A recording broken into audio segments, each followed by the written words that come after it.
At my parents' 35th anniversary dinner, my brother stood under the old neon sign of our family diner and raised his glass like the whole room had been built just to applaud him. "Mom and Dad are handing Maple Bend Diner over to me," Caleb announced. "Mara gets nothing." The room exploded. My aunt clapped. My cousins cheered. Someone whistled like it was a football game. Then Caleb looked straight at me and smiled. She was never the legacy, he said. She was just the help who left. A few people laughed. My mother leaned toward me, still smiling for the room, and whispered, "Please don't embarrass us tonight. Caleb needs this more than you do." That was when I set my fork down. I looked across the table at my father and said very quietly, "Dad, do you want to tell him about the red envelope taped to the back door, or should I?" His fork slipped from his hand and hit the plate. The whole diner went silent, and for the first time that night my brother stopped smiling. "Before I tell you what was inside that envelope, let me ask you something. Have you ever sat at a family table and realized everyone there had been using you for years, but somehow you were still the selfish one for finally saying no?" My name is Mara Whitaker, and for most of my life, my family treated me like a spare set of hands. Useful, reliable, always available, but never worth celebrating. My family owned Maple Bend Diner, a small comfort food place in Ohio with cracked red booths, bottomless coffee, and cinnamon rolls, so big, tourists took pictures before eating them. It was not fancy. It was not rich. It was not some glamorous restaurant with white tablecloths and expensive wine. It was a real small-town diner. Retired men came in at 6:30 every morning and argued about baseball over black coffee. Church ladies ordered pie after Sunday service. High school kids shared fries after football games. Truck drivers sat at the counter and called my mother Miss Linda, even though she had known them for 20 years. The place smelled like coffee onions, fryer oil, and old wood. To customers, Maple Bend felt like home. To me, it felt like work. My grandparents opened the diner in 1978, with one grill, 6 booths, and a handwritten menu. After my grandfather died, my grandmother June kept it alive. Then my parents took over. On the wall beside this register, there were family photos. Grandpa holding a coffee pot, Grandma June frosting a pie, my parents cutting the ribbon after a small remodel, Caleb as a little boy standing on a milk crate beside the grill holding a spatula like he was born to inherit the place. And for years there was one photo of me too. I was 17 in it, wearing a stained apron, holding 2 trays of pies for a church fundraiser. My hair was falling out of its ponytail. My face was tired, but I looked proud. That photo meant more to me than I ever told anyone, because in my family being seen was rare. My brother Caleb was the golden child. He was handsome, charming, loud, and useless in a way people somehow found adorable. He could show up late, burn pancakes, forget to lock the freezer, and my mother would smile and say, "At least he's trying." If I made one mistake after working a 10-hour shift, my father would say, "Mara, I need you to pay attention." That was how it worked. Caleb was potential. I was responsibility. Caleb was the future. I was dependable. And dependable is a dangerous word in a family that likes to take. I started helping at Maple Bend when I was 13. My parents never called it work. They called it pitching in. I wiped tables before school, filled ketchup bottles after homework, rolled silverware during snowstorms. By 16, I could run the register, calm an angry customer, handle lunch rush, and close the place by myself. Caleb came in on Saturdays, leaned against the counter, ate fries straight out of the basket, and made customers laugh. People loved him. "That boy is going to run this place someday," they would say. My mother would beam like they had just blessed him. Nobody ever asked who was actually keeping the place standing when Dad's back hurt, when Mom had migraines, when 2 servers quit in the same week. Nobody asked who missed school dances to cover dinner rush. Nobody asked who studied for finals in booth 6 between refilling coffee cups. Nobody asked who stayed after closing to mop the floor while Caleb went out with his friends. They saw him as the story. They saw me as the background. When Caleb had prom, Mom closed the diner early so he could take pictures under the neon sign. She bought him a new suit, cried over his boutonniere, and posted 22 photos online. When I graduated college, Dad called me 2 hours before the ceremony and asked if I could come home afterward because the Saturday lunch shift was short. That was my family in one sentence. Caleb got memories. I got responsibilities. After college, I moved 40 minutes away to Columbus. Not California, not New York. 40 minutes. But to my family, I might as well have crossed an ocean and changed my last name. I got a steady job as an office manager at a pediatric dental clinic. It was not glamorous, but it was mine. I had health insurance, my own apartment, and a little kitchen table where nobody expected me to serve them first. My mother called it running away. My father called it forgetting where I came from. Caleb called it cute. That was his favorite way to make my life sound small. Your cute little apartment. Your cute little office job. Your cute little independent thing. He said it with a smile, so everyone pretended it was harmless. It was not harmless. It was a reminder. To Caleb, I only mattered when I was behind a counter wiping something down, fixing something, covering someone else's mess. The only person who ever saw me clearly was my grandmother June. She had sharp blue eyes, silver hair, and a way of telling the truth so calmly that people did not realize they had been cut until later. Whenever I came home, she would pat the booth beside her and say, "Sit down, Mara. You've been standing too long." No one else ever noticed that. Before she died, she gave me an old photo of us together in booth 6. I was 21, home from college, exhausted after covering a double shift. Grandma June was beside me, one hand wrapped around a coffee mug, the other hand resting on mine. On the back she had written, "Mara knows the real cost of keeping something alive." At the time I thought she meant the diner. Now I know she meant me. After Grandma June passed, Maple Bend changed. Not all at once, slowly. The good coffee was replaced with a cheaper brand. The fryer stayed broken for weeks. Dad started taking phone calls in the alley. Mom stopped leaving bills on the office desk. The old meat supplier stopped joking with us and started asking for payment before unloading boxes. Every time I asked if everything was okay, my mother smiled too fast. "Of course," she said. "We're just adjusting." But families like mine do not fall apart with one big explosion. They crack in small ways. A missing photo, a short text, a cold seat at the end of the table. Meanwhile, Caleb started acting like a celebrity. He made videos about saving the family legacy.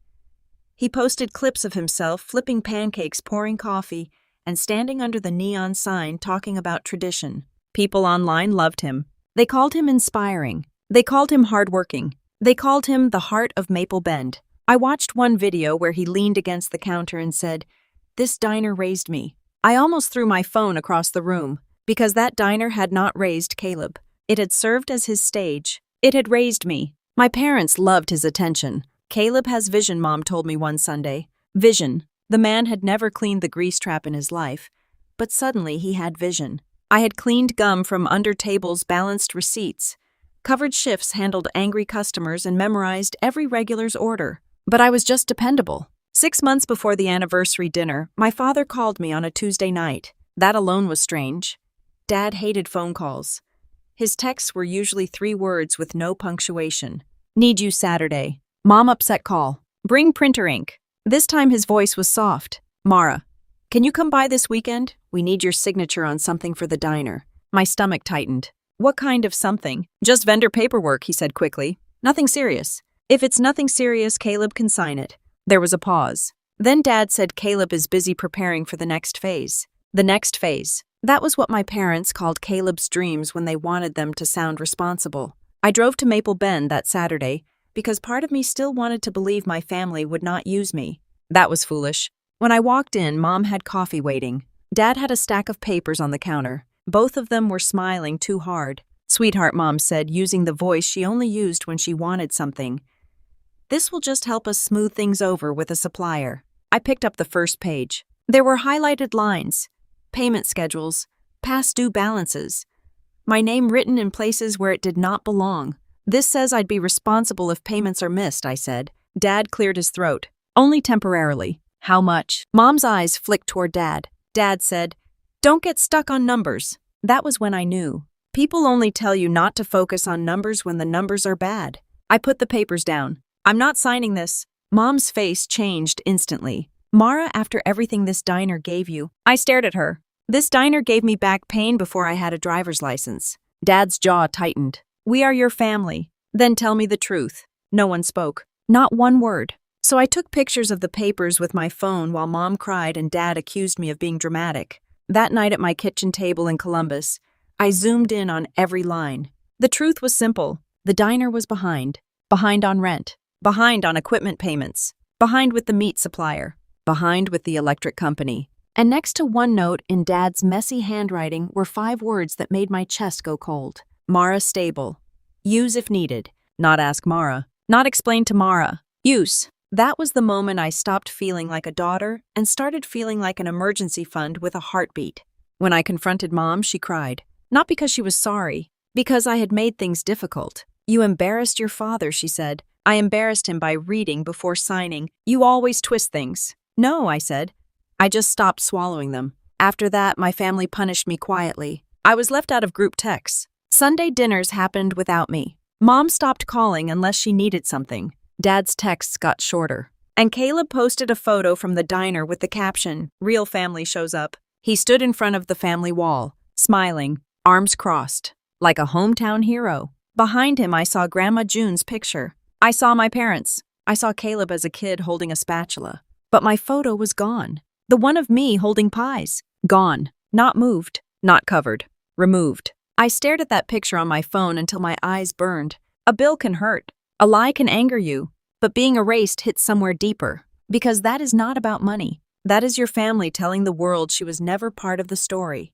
I cried that night on the floor beside my bed. Not loudly. Not beautifully. Just quietly with my phone in my hand staring at a wall in a diner where I had spent half my childhood. Then I opened my drawer and pulled out the photo Grandma June had given me. Mara knows the real cost of keeping something alive. I held it against my chest and made myself a promise. I would never beg to be put back on a wall that required my silence. By October, Caleb was hinting online about a huge family announcement. He posted videos with captions like, "Big things coming," "Legacy season," "Some dreams stay in the family." People commented heart emojis and said his grandparents would be proud. I wondered if Grandma June would have thrown a coffee mug at him. Mom called 3 days before my parents' anniversary dinner. "You're coming, right?" I almost said no. Then she added, "Caleb really wants the whole family there. Not we want you there. Not I miss you." Caleb wanted an audience. So I went. On the morning of this dinner, I arrived early. The diner was quiet and damp from the rain outside.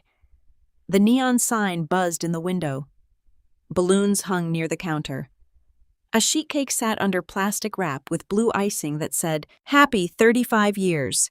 Tom and Linda." Under it, someone had added, "To new beginnings." I stood there looking at those words. Then I walked toward the back hallway. That was when I saw it. A red envelope taped to the back door. Final notice was stamped across the front in black letters. Not hidden in an office. Not tucked inside a folder. Taped to the door where any delivery driver could see it. I took a picture. A voice behind me said, "You weren't supposed to be back here." Caleb stood at the end of the hallway in dark jeans, a white shirt, and a leather jacket. He clearly thought made him look like the star of a restaurant documentary. I looked at him. "Funny," I said. "I used to mop this hallway." He smiled. "Used to." One word. Sharp enough to draw blood. I nodded toward the envelope. "Does Ashley know about that?" His face twitched. Then he smirked. "Dad said not to worry about it." "Did Dad tell you what it is? Mara, tonight is not about your attitude." "My attitude." "You left," he said. "You don't get to come back and act like you're the only one who cares." I left because I wanted a life. And I stayed because I understand loyalty. "No, Caleb. You stayed because everyone claps when you do the bare minimum." His eyes hardened. "You know what your problem is," he said. "You think being tired makes you important." I felt that one land, but I did not let him see it. He stepped closer. "You wiped tables, Mara. Don't confuse that with building a legacy." I looked at him for a long second. There it was. The truth of what he thought of me. Not sister. Not family. Not someone who had sacrificed. Just the help. He kept going because cruel people love the sound of themselves winning. "Every family business needs workers," he said. "That doesn't mean every worker gets a crown." I nodded slowly. "Is that what I was to you?" He shrugged. "You chose your cute little life. Don't come back now and act like you're entitled to mine." I looked past him at Grandma June's picture on the wall. Then I said I won't make tonight about me. And I meant it. I was going to make it about the truth. By 6 o'clock, the diner was packed. Relatives filled the back room. Kids ran between tables. Someone played old country music from a speaker near the register. Plates of fried chicken, mashed potatoes, green beans rolls, and sliced pie covered every table. My mother wore a navy dress and a nervous smile. Dad laughed too loudly at jokes that were not funny. Caleb's girlfriend Ashley sat beside him, filming everything for social media. She was sweet-polished and completely unaware that her future was being built on wet cardboard. When I found my seat, I almost laughed. They had placed me at the very end of the table, beside the swinging kitchen door, right where servers stacked dirty plates. There were 2 open chairs near Caleb. Mom saw me looking. Honey, that's just where we had room. There was plenty of room. Then she touched my shoulder and lowered her voice. Please be kind tonight. Caleb needs this. You've always been stronger than him. There it was. The sentence that raised girls like me. You are stronger so you can take less. You are stronger so you can be ignored. You are stronger so do not make the fragile favorite feel guilty. I sat down anyway. Because dignity is not always walking out. Sometimes dignity is sitting in the seat they gave you and refusing to become small in it. Dinner went on. People told stories about the diner. Grandma June chasing a rude customer out with a broom. Dad burning the first Thanksgiving turkey. Mom serving free pie during a snowstorm. Caleb pretending he had grown up behind that counter, even though everyone who had actually worked there knew he mostly grew up leaning on it. Some memories were still beautiful. That was the cruel part. Families can hurt you and still hold pieces of your heart. Then Aunt Patricia pointed toward the family wall. Where's that picture of Mara with the pies? I always liked that one. The table paused. Just for a second. Mom waved her hand. Oh, Caleb is refreshing the wall, making it look more current. Current. That was what they called erasing me. Caleb leaned back in his chair. The wall should show where the diner is going, not just where it's been. I looked at him. And I'm not part of either. Dad's voice cut in. Mara, don't start. There it was. The family commandment. Do not start, meaning do not react to what we did. So I smiled and waited. After dinner, the cake came out. Everyone clapped as Mom and Dad stood under the neon sign. Ashley lifted her phone. Caleb tapped his spoon against a glass. Instantly, the room turned toward him. He loved attention the way some people love oxygen. I want to say something, he began. Tonight is about Mom and Dad. 35 years of marriage. Almost 50 years of Maple Bend feeding this town. A legacy like that only survives when someone is willing to protect it. Applause. He looked at me. Not everyone understands that. Some people move away. Some people forget where they came from. A few relatives glanced in my direction. My fork stayed untouched. Caleb smiled wider. But I stayed. I listened. I learned. I showed up. And tonight I'm honored to announce that Mom and Dad are handing Maple Bend Diner over to me. The room erupted. People cheered. Ashley gasped. Mom cried. Dad hugged Caleb. Then Caleb lifted his glass higher, making sure everyone heard the last part. Mara gets nothing. But that's fair. She was never the legacy. She was just the help who left. The room laughed. Not everyone, but enough. Enough to make the sound stick in my chest. My mother leaned toward me and whispered, Please don't embarrass us tonight. Caleb needs this more than you do. That was the sentence that did it. Not the announcement, not the missing photo, not even the unpaid bills. It was my mother asking me to protect the feelings of the person humiliating me. I set my fork down. The tiny sound carried farther than it should have. Dad, I said softly. Do you want to tell him about the red envelope taped to the back door, or should I? The silence was instant. Ashley lowered her phone. Caleb's smile broke. Mom's face went pale. Dad stared at me like I had just opened a door he had spent months holding shut. Mara, he said, warning in his voice. No, I said. You chose the stage. I'm just telling the truth on it. Caleb laughed once, but it came out thin. What envelope? I pulled out my phone and placed it on the table. The picture filled the screen. Final notice. No one clapped now. Aunt Patricia leaned forward. Tom, what is that? Dad did not answer. Mom whispered. Please not here. I looked at her. You had no problem letting him say I deserved nothing here. Caleb slammed his glass down. This is pathetic. You're jealous. No, I said. I'm informed. Then I turned the phone so Ashley could see. The diner is behind on rent. The walk-in cooler still isn't paid off. The electric company sent shut-off warnings. The supplier stopped delivering beef unless they pay cash. And 6 months ago, Dad tried to put some of those accounts in my name. The room broke into murmurs. Ashley turned slowly toward Caleb. You told me the diner was stable. It is, Caleb snapped. With a final notice on the back door, he looked at Dad. Dad looked at his plate. That was enough. Ashley's voice trembled. You told my parents we were taking over a paid-off business. Mom sobbed. We didn't want to worry anyone. I laughed softly, but there was no humor in it. You worried me when you needed my signature. Dad finally exploded. You have no idea what it takes to keep this place alive. I looked at him. I gave this place my childhood. The room went still. I gave it my weekends, my holidays, my school nights, my graduation morning. I gave it every shift Caleb skipped and every mess you called me to clean up.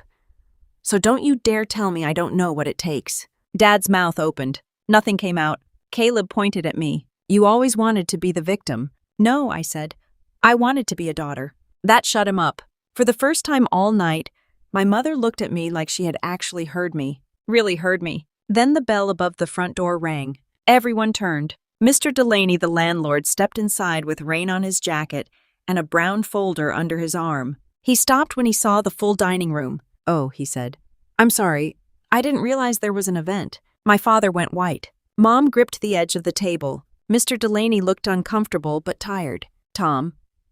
I've called 3 times today, he said. I need an answer before Monday.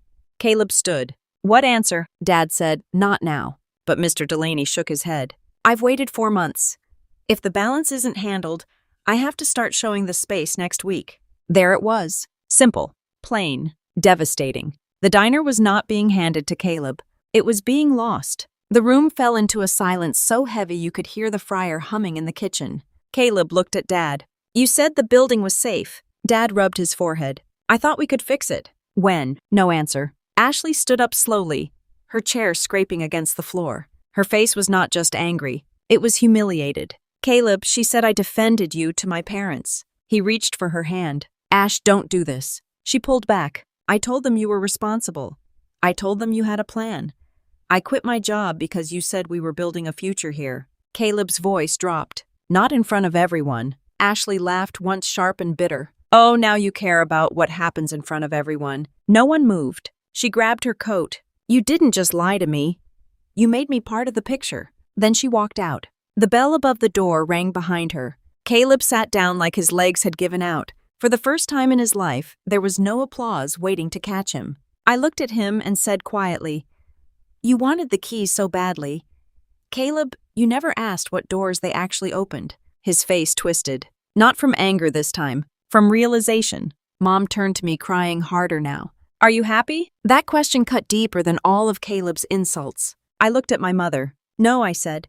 I wanted a family that loved me when I wasn't useful. Nobody spoke. Not one person. Then Mrs. Holloway, my grandmother's oldest friend, stood from the corner booth. She was 84, tiny, and sharper than a steak knife. June would be ashamed, she said. My father flinched. Mrs. Holloway pointed toward the family wall. She built this diner with honesty, not pretending, and she never erased the person carrying the heavy trays. My eyes burned. Caleb turned toward the wall. For the first time, he noticed the blank space where my photo used to be. He looked at Mom. You took Mara's picture down. Mom wiped her face. We were updating things. Caleb stared at her, then at me. Something shifted in his expression. Not enough to fix anything, but enough to prove he finally understood what that empty space meant. The dinner ended in pieces. Relatives left quietly. No one knew whether to hug my parents or avoid their eyes. Mr. Delaney spoke with Dad near the counter in a low voice. Mom sat alone beside a melting anniversary cake. Caleb went outside and stood under the broken neon sign in the rain. I stayed inside long enough to do one thing. I walked to the family wall. From my bag, I took out the photo Grandma June had given me. The one of us in booth 6. I did not ask permission. I took a pushpin from the corkboard near the register and pinned the photo to the wall myself. Then I took a blank receipt and wrote under it, Mara and June, the ones who kept showing up. Mom watched. She did not stop me. As I picked up my coat, Caleb came back inside. His hair was wet. His face looked smaller. Mara, he said. I stopped. I'm sorry, he said. I waited. He swallowed. For what I said. For the wall. For letting them make me believe I earned what you carried. It was the first honest thing he had said all night. But honest does not mean healed. I nodded. Thank you for saying that. He looked like he wanted me to forgive him right there. The old me would have. The dependable me. The quiet me. The one who cleaned up emotional messes before anyone had to feel uncomfortable. But I was done doing that. So I said, I hope you figure out who you are when nobody is clapping. Then I walked out. Maple Bend closed 2 months later. No lawsuit. No courtroom scene. No grand revenge plan. Just a tired family business that had been held together too long by pride, unpaid bills, and one daughter's silence. The town took it hard. People posted memories online. Birthday pancakes, after church lunches, first dates, late night coffee after football games. For a while I could not look at them. Then one evening Caleb tagged me in a photo. It was the family wall on the last day. My picture was there, right beside Grandma June. The caption said, "She carried more of this place than I ever understood." I did not comment, but I saved the photo. A week later, Dad came to my apartment in Columbus. He brought no papers, no requests, no envelopes, just a cardboard box. Inside were my old apron, a chipped coffee mug, and the original photo of me holding pies. Dad sat at my kitchen table and looked older than I remembered. "I thought legacy meant keeping the diner alive," he said. I waited. "But your grandmother's legacy wasn't the building. It was how she treated people inside it." That hurt, but in a clean way. Like finally washing dirt out of a wound, he pushed the photo toward me. "I'm sorry I forgot that with you. I wanted those words for years. But when they finally came, they did not erase everything. They only proved the wound was real." So I said, "Sorry has to become different behavior." Dad nodded. "I know. Maybe he did. Maybe he was learning. Mom is still learning too. She still cries when conversations get uncomfortable. But now I let the silence sit. I do not rush to make her feel better just because her guilt makes the room heavy. Caleb and I are not close. Not yet. Maybe not ever. But he calls once a month now. Awkwardly, honestly, without performing. He got a regular job managing inventory at a grocery store. The first time he told me he had spent a whole night checking delivery numbers and fixing someone else's mistake, I almost laughed. Not because it was funny, because for the first time he sounded tired in a way that did not expect applause. And me, I still live in Columbus. I still work at the dental clinic. Above my little kitchen table, I framed Grandma June's photo. Sometimes when guilt creeps in, I turn it over and read her handwriting. Mara knows the real cost of keeping something alive. Now I understand. Keeping something alive should not mean letting it consume you. Family should not mean being sacrificed quietly, so everyone else can keep smiling. Legacy is not a neon sign. It is not a building. It is not who gets handed the keys while everyone claps. Legacy is how you treat the person who keeps showing up after you stop thanking them. And dignity is the moment you stop begging for a seat at a table where they only saved you a place beside the dirty dishes. So tell me honestly, have you ever been the one your family depended on but never celebrated? And if you were sitting in that diner with everyone clapping for the person who erased you, would you have stayed quiet? Or would you have told the truth right there at the dinner table?